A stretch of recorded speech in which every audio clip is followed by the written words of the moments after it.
कणकेचा एक छान नवीन आणि चविष्ट असा नाश्ता बनवणार आहोत। रोज आपण चपाती करतो तेव्हा थोडंसं आपलं पीठ शिल्लक राहतं, सो त्या पिठाचं काय करायचं हा प्रश्न सगळ्यांनाच पडलेला असतो। सो आज आपण एक चटपटीत अशी रेसिपी बनवणार आहोत शिल्लक राहिलेल्या पिठाची।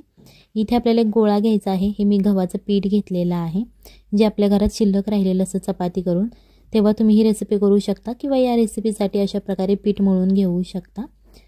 याच्यानंतर हे तेल आणि मीठचं कॉम्बिनेशन घेतलेलं आहे। एक चमचा तेल घ्यायचा आहे आणि चवीनुसार तर तुम्हाला ही प्रक्रिया करावी नाही लागणार। आणि जर तुमच्या चपातीच्या पिठामध्ये मीठ नसेल तर तुम्हाला अशा प्रकारे हे करून घ्यावं लागेल। या तेल आणि मिठामध्ये हे पीठ छान असं मिसळून घ्यायचं आहे, जेणेकरून पिठामध्ये मीठ शिरलं जाईल आणि छान असं चविष्ट हे लागेल। सो अशा प्रकारे आता आपलं हे पीठ मळून झालेलं आहे। याच्यानंतर आपल्याला या पिठाचे गोळे करून घ्यायचे आहेत। ज्याप्रमाणे आपण पुरी लाटण्यासाठी गोळा करतो त्याचप्रमाणे आपल्याला हे गोळे करून घ्यायचे आहेत। व्हिडिओ आवडत असेल तर व्हिडिओ लाईक करा आणि जर तुम्ही चॅनलवर नवीन असाल तर चॅनलला सबस्क्राइब करा, जेणेकरून येणाऱ्या नवनवीन व्हिडिओजचे अपडेट तुम्हाला लगेच मिळतील। सो अशा प्रकारे हे आपल्याला गोळे करून घ्यायचे आहे। जास्त बारीक करू शकता किंवा याच्यानंतर या पिठाची क्वांटिटी तुम्ही वाढवू सुद्धा शकता। जर तुमच्या घरात जास्त फॅमिली मेंबर्स असतील तर तुम्ही पिठाची क्वांटिटी वाढवली तरीही चालेल। अशा प्रकारे तो एक गोळा घ्यायचा आहे आणि त्याला कोरडं गव्हाचं पीठ लावून ज्याप्रमाणे आपण पुरी किंवा चपाती लाटतो त्याचप्रमाणे आपल्याला हे लाटून घ्यायचं आहे। पण हे लाटताना एक लक्षात ठेवायचं की जास्त जाडही नाही करायचं आणि जास्त पातळही नाही करायचं, आपल्याला मीडियम असं हे लाटून घ्यायचं आहे, जेणेकरून ही रेसिपी करायला आपली सोपी होईल। अशा प्रकारे हे 4 गोळे लाटून घेतलेले आहेत।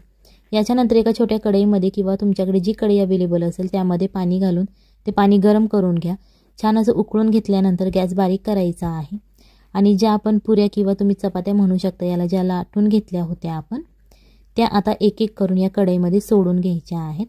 जर तुमच्याकडे मोठ्या साईजची कढई अवेलेबल असेल तुम्ही त्यामध्ये सोडलं तरीही चालेल, काहीच प्रॉब्लेम नाही आहे। बट इथे एक गोष्ट लक्षात ठेवायची आहे की तुम्ही हे थंड पाण्यात सोडू नका। याच्यानंतर एक चमचा यामध्ये तेल घालायचं आहे, जेणेकरून आपण जे पुऱ्या घातलेल्या आहेत ते एकमेकांना चिकटणार नाहीत।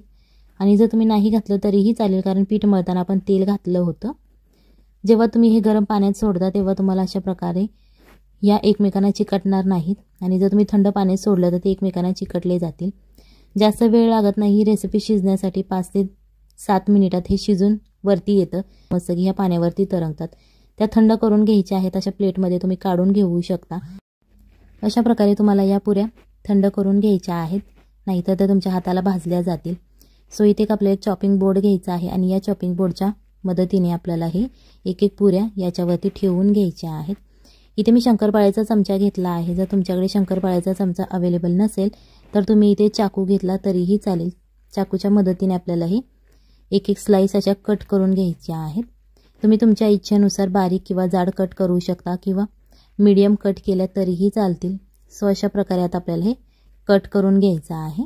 ट्राय करा, आपल्या फॅमिलीला खाऊ घाला आणि मग मला कमेंटमध्ये सांगा कशी झाली होती, कारण ही रेसिपी लहानांपासून मोठ्यांपर्यंत आवडणारी ही रेसिपी आहे। तुम्ही तुमच्या मुलांच्या टिफिनला देऊ शकता किंवा लंच आणि डिनरमध्ये सुद्धा खाऊ शकता। इतकी टेस्टी आणि हेल्दी ही रेसिपी होते। अशा प्रकारे हे आपल्याला कट करून घ्यायचं आहे।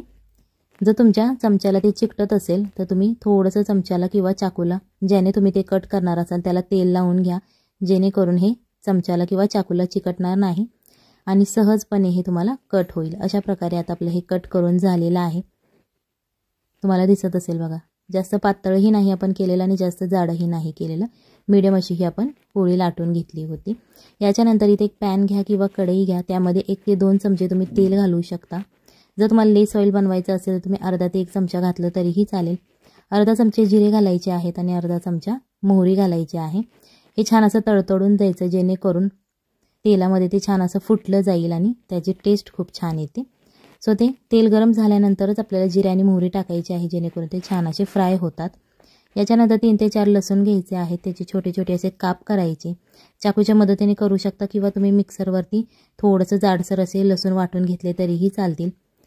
जिरे आणि मोहरी बरोबर हे लसूण आपल्याला तेलामध्ये फ्राय करायचे आहेत, थोडेसे लालसर होऊन द्यायचे। त्याच्यानंतर एक उभट असा चिरलेला आपल्याला कांदा घ्यायचा आहे। ज्याप्रमाणे आपण भजी करण्यासाठी कांदा चिरतो त्याचप्रमाणे आपल्याला हा कांदा चिरून घ्यायचा आहे। जास्त वेळ लागत नाही ही रेसिपी करण्यासाठी। जेव्हा तुम्हाला चपाती खाण्याचा कंटाळा येतो तेव्हा अशा प्रकारे तुम्ही ही रेसिपी बनवू शकता। 3 ते 4 मिनिटे लागतात ही रेसिपी करण्यासाठी, जास्त वेळसुद्धा लागत नाही। कांदा फ्राय झाल्यानंतर इथे आपल्याला एक बारीक चिरलेला कोबी घालायचा आहे। 1 कप घातला तुम्ही तरीही चालेल। त्याच्यानंतर एक बारीक चिरलेला टोमॅटो घालायचा आहे आणि एक बारीक चिरलेली शिमला मिरची घालायची आहे। तुमच्या घरात शिमला मिरची वगैरे अवेलेबल नसेल, दुसरी कोणतीही भाजी अवेलेबल असेल तुम्ही ती वापरू शकता, जेणेकरून छान अशी तुमच्या रेसिपीला टेस्ट येते। ही भाजी आपल्याला थोडीशी फ्राय करून घ्यायची आहे। इथे तुम्ही हाय फ्लेम केली तरीही चालेल, जेणेकरून ही भाजी तुमची पटपट अशी फ्राय होईल। याच्यानंतर चवीनुसार मीठ घालायचं आहे, जेणेकरून या भाजीला पाणी सुटलं जाईल आणि छान अशी शिजली जाईल। इथे गोष्ट लक्षात ठेवा की याच्यावरती झाकण ठेवू नका, नाहीतर भाजीचा कलर चेंज होईल। सो अशा प्रकारे तुम्ही ही बिना झाकण ठेवता अशी फ्राय करून घ्यायची आहे।